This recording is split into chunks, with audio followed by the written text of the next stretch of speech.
Assalamualaikum warahmatullahi wabarakatuh. Saya Berkat Hidayat, tim 1133032. Saya dari jurusan Hukum Keluarga Islam di UIN SEM Jamil Jambe, Bukit Tinggi. Baiklah, video kali ini saya akan menjelaskan atau saya akan membahas terkait mata kuliah Hukum Acara Peradilan Agama. Dan di sini saya akan menjelaskan 11 materi, dan 11 materi ini terdapat beberapa poin penting yang harus dijelaskan. Kita masuk materi yang pertama, yaitu terdapat pengertian, sumber, dan kewenangan pengadilan agama. Kita masuk pengertian. Pengertian acara peradilan agama adalah yang mengatur tata cara penyelesaian perkara di pengadilan agama. Aturan ini dipakai mulai dari pendaftaran perkara, pemeriksaan sidang, pembuktian, sampai pelaksanaan putusan hakim.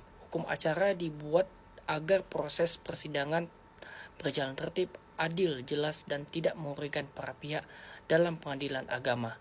Hukum acara digunakan khusus untuk menyelesaikan perkara umat Islam yang berkaitan dengan hukum keluarga dan keperdataan Islam. Kemudian sumber hukum acara pengadilan agama. Sumber hukum yang digunakan dalam pengadilan agama terdiri dari beberapa aturan, yaitu Undang-Undang Peradilan Agama, yaitu menjadi dasar utama pelaksanaan pengadilan agama di Indonesia dan mengatur kewenangan serta tata cara pengadilan. Yang kedua itu ada HIR dan RBG. HIR digunakan di wilayah Jawa dan Madura, sedangkan RBG digunakan di luar wilayah tersebut. Keduanya menjadi pedoman hukum acara perdata. Kemudian sumber yang ketiga yaitu Kompilasi Hukum Islam atau KHI. Digunakan sebagai pedoman dalam perkara perkawinan, waris, hibah, dan wakaf bagi umat Islam. Yang keempat yaitu sumber hukumnya yaitu Perma dan Sema. Aturan dari Mahkamah Agung yang menjadi pedoman tambahan dalam praktik persidangan. Sumber yang kelima itu ada Al-Quran dan Hadis, yaitu menjadi sumber hukum Islam yang utama yang digunakan sebagai dasar penyelesaian perkara tertentu. Kemudian ada kewenangan pengadilan agama. Pengadilan agama memiliki kewenangan untuk memeriksa atau memutus dan menyelesaikan perkara umat Islam seperti perceraian, waris, hibah, wasiat, wakaf, zakat, infak, dan sedekah. Yang terakhir yaitu ada ekonomi syariah. Kewenangan ini hanya berlaku bagi pihak yang beragama Islam. Kita masuk materi yang kedua, yaitu asas-asas hukum acara peradilan agama. Asas yang pertama itu adalah asas sederhana, cepat, dan biaya ringan. Persidangan harus dilakukan dengan cara yang mudah dipahami, tidak berbelit-belit, dan cepat selesai, dan biayanya harus terjangkau bagi masyarakat. Tujuannya agar masyarakat mudah memperoleh keadilan tanpa proses yang terlalu lama. Yang kedua ada asas persidangan terbuka untuk umum. Asas ini adalah terbuka untuk umum agar masyarakat dapat melihat jalannya persidangan sehingga tercipta transparansi. Namun dalam perkara tertentu seperti perceraian, sidang dapat dilakukan tertutup untuk menjaga privasi pihak yang berperkara. Yang kedua ada asas hakim aktif, yaitu hakim tidak hanya mendengar keterangan para pihak, tetapi juga aktif membantu menjelaskan prosedur persidangan dan mengadili fakta agar perkara menjadi jelas. Selanjutnya ada asas perdamaian, yaitu asas ini memeriksa pokok perkara. Hakim wajib mengusahakan perdamaian melalui mediasi. Jika para pihak berdamai, maka perkara dapat selesai tanpa putusan hakim. Selanjutnya ada asas personalitas keislaman. Pengadilan agama hanya menangani perkara yang pihak-pihaknya beragama Islam dan berkaitan dengan hukum Islam. Selanjutnya ada asas bebas dalam memberikan putusan. Hakim bebas memutus perkara tanpa tekanan atau campur tangan pihak manapun. Putusan hanya didasarkan pada hukum dan fakta persidangan. Selanjutnya ada asas audi et alteram partem. Artinya kedua pihak harus sama-sama diberi kesempatan untuk memberikan penjelasan, jawaban, dan pembelajaran agar tercipta keadilan. Selanjutnya ada asas equality before the law, yaitu semua orang mempunyai kedudukan yang sama di depan hukum tanpa membedakan jabatan, kekayaan, atau status sosial. Itulah tadi materi yang kedua. Selanjutnya kita masuk materi yang ketiga, yaitu prinsip perkara, gugatan, macam gugatan, dan perkara permohonan. Prinsip-prinsip perkara gugatan, yaitu terjadi karena adanya sengketa antara penggugat dan tergugat. Gugatan harus dibuat jelas dan lengkap. berisi identitas para pihak, alasan gugatan, dan tuntutan yang diminta kepada hakim. Ada macam-macam gugatan. Yang pertama ada cerai gugat. Cerai gugat adalah perceraian yang diajukan oleh istri kepada suami karena alasan tertentu seperti pertengkaran terus-menerus, tidak diberi nafkah, atau kekerasan dalam rumah tangga. Yang ketiga, gugatan nafkah, yaitu gugatan mengenai kewajiban memberi nafkah kepada istri atau anak. Selanjutnya yang tidak dipenuhi oleh suami yaitu gugatan harta bersama, yaitu sengketa mengenai pembagian harta yang diperoleh selama perkawinan setelah terjadi perceraian. Yang keempat itu ada gugatan waris, yaitu perselisihan mengenai pembagian harta warisan antar ahli waris. Yang kelima ada gugatan hak asuh anak. Ini adalah yaitu sengketa mengenai hak pemeliharaan dan pengasuh anak setelah perceraian. Baik, selanjutnya ada perkara permohonan. Perkara permohonan ini diajukan tanpa adanya sengketa atau lawan. Permohonan hanya meminta penetapan atau izin dari pengadilan agama.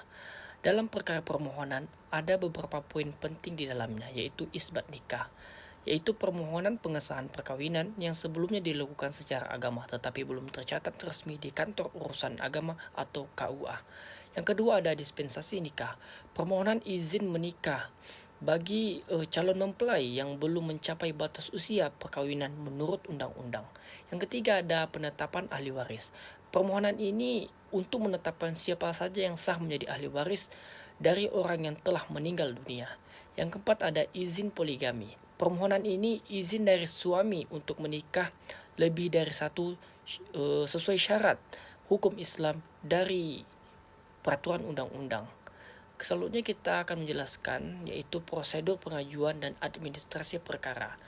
Adapun prosedur pengajuan perkara, tahap pengajuannya yang pertama membuat surat gugatan atau permohonan, mendaftarkan perkara ke Pengadilan Agama, membayar biaya perkara, mendapatkan nomor perkara, menunggu panggilan sidang. Selanjutnya setelah itu perkara mulai diperiksa di persidangan. Adapun administrasi pendaftaran perkara yaitu yang pertama pencatatan identitas pihak, pencatatan jenis perkara, pembayaran perkara, penyimpanan dokumen perkara, dan administrasi penting agar berkas perkara tertata mudah dan diproses. Selanjutnya berperkara secara elektronik, yaitu yang pertama ada pendaftaran perkara dapat dilakukan online. Yang kedua, pembayaran biaya dilakukan elektronik. Yang ketiga, selanjutnya pemanggilan sidang bisa online atau pengiriman dokumen lebih mudah dan cepat. Selanjutnya kita masuk materi yang kelima, ada upaya perdamaian dan mediasi. Upaya perdamaian ini adalah usaha hakim mendamaikan pihak yang bersengketa agar masalah selesai tanpa putusan pengadilan agama. Manfaat perdamaian itu adalah menghemat waktu, mengurangi biaya perkara, mengurangi permusuhan, dan menjaga hubungan baik para pihak. Adapun prosedur mediasi, yang pertama para pihak dipanggil ke mediator. Mediator mendengarkan masalah kedua pihak. Selanjutnya mediator membantu mencari solusi damai. Selanjutnya jika berhasil dibuat akta perdamaian. Selanjutnya jika gagal, sidang dilanjutkan. Selanjutnya persidangan di Pengadilan Agama. Persidangan atau persiapan persidangan. Pengadilan menentukan jadwal sidang dan memanggil penggugat serta tergugat secara resmi. Pelaksanaan persidangan ada beberapa tahapan. Yang pertama, pembukaan sidang, pembacaan gugatan, jawaban tergugat, replik, duplik, dan pembuktian, kesimpulan, putusan hakim. Adapun prinsip-prinsip persidangan yang harus yaitu adil, tertib, jujur, menghormati hak para pihak. Kemudian ada jenis acara persidangan yaitu acara biasa, acara singkat, acara cepat. Jenis acara disesuaikan dengan perkara yang diperiksa. Kita masuk materi yang ketujuh yaitu pembuktian dalam perkara peradilan agama. Pembuktian adalah proses menunjukkan alat bukti untuk meyakinkan hakim mengenai kebenaran suatu perkara. Macam-macam alat bukti yaitu yang pertama surat atau dokumen. Contohnya akta nikah, surat perjanjian, atau sertifikat.